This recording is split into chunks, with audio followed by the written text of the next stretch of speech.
कभी कभी हमारी जिंदगी की सबसे बड़ी समस्या आलस नहीं होती, बल्कि कल होती है। कल से मेहनत करेंगे, कल से बदलेंगे, कल से पढ़ेंगे, और यही कल हमारी आज की सफलता चुपचाप चुरा लेता है। ये कहानी हमें यही सिखाती है कि जो काम आज किया जा सकता है, उसे टालना खुद से धोखा करना है। ये कहानी है बिंदुपुर गांव के एक लड़के आर्यन की। आर्यन पढ़ने में तेज था, समझ भी जल्दी लेता था, लेकिन उसकी एक बहुत बुरी आदत थी, हर जरूरी काम को कल पर टाल देना।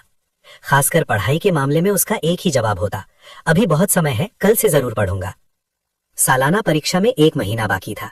उसकी माँ रोज प्यार से समझाती, बेटा थोड़ा थोड़ा पढ़ लिया कर, आखिरी समय में परेशानी होगी। आर्यन मुस्कुराकर कह देता, अरे माँ, अभी तो पूरा महीना है, कल सुबह 4 बजे उठकर पक्का पढ़ूंगा। लेकिन वो कल कभी नहीं आया। सुबह नींद भारी लगती, दोपहर दोस्तों के साथ खेल में निकल जाती, और रात को वो खुद से कहता, आज बहुत थक गया हूं, कल से पक्का शुरुआत करूंगा। दिन ऐसे ही खेल खेल में निकलते गए, और देखते देखते पूरा महीना खत्म हो गया। परीक्षा में अब सिर्फ 2 दिन बचे थे। अब आर्यन घबरा गया। उसने सोचा कि रात भर जागकर पूरा सिलेबस खत्म कर देगा। जैसे ही उसने किताब खोली, उसे एहसास हुआ कि उसने पूरे साल पढ़ाई को कितना हल्के में लिया था। ढेर सारे अध्याय देखकर उसका सिर घूमने लगा। तभी गांव की बिजली कट गई। मिट्टी के दिए की हल्की रोशनी में पढ़ना मुश्किल हो गया, और थकान ने उसे फिर घेर लिया।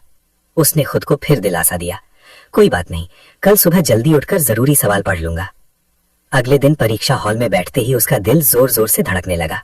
प्रश्न पत्र देखकर उसे सब कुछ जाना पहचाना तो लग रहा था, लेकिन किसी भी सवाल का पूरा जवाब उसे याद नहीं आ रहा था। वो पन्ने पलटता रहा और दूसरों को लिखते हुए देखता रहा। परिणाम आया तो आर्यन फेल हो गया। उसके दोस्त अगली कक्षा में चले गए, लेकिन वो वहीं रुक गया।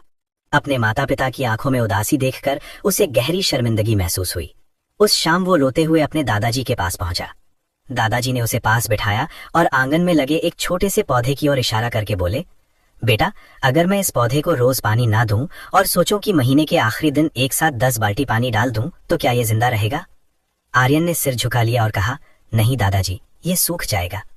दादाजी मुस्कुराए और बोले, पढ़ाई भी वैसी ही है, ज्ञान का पौधा रोज थोड़ी थोड़ी मेहनत से बढ़ता है। कल एक ऐसा चोर है जो आज की मेहनत और आने वाली खुशी दोनों चुरा लेता है। उन शब्दों ने आर्यन को झकझोर दिया।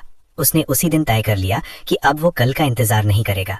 उसने अपने कमरे की दीवार पर एक बड़ा सा चार्ट लगाया, जिस पर लिखा था, कल कभी नहीं आता, जो है वही आज है। अगले साल आर्यन बदला हुआ था। जो भी स्कूल में पढ़ाया जाता, वो उसी दिन घर आकर दोहराता। धीरे धीरे पढ़ाई उसका बोझ नहीं रही, बल्कि आदत बन गई। साल के अंत में वही आर्यन जो कभी फेल हो गया था, पूरे जिले में टॉप करने लगा।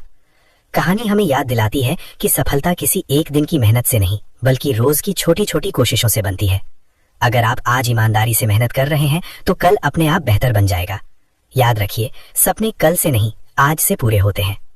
ऐसी ही प्रेरणादायक कहानियां हर दिन सुनने के लिए वीडियो को लाइक, चैनल को सब्सक्राइब और बेल आइकन दबाना ना भूलें।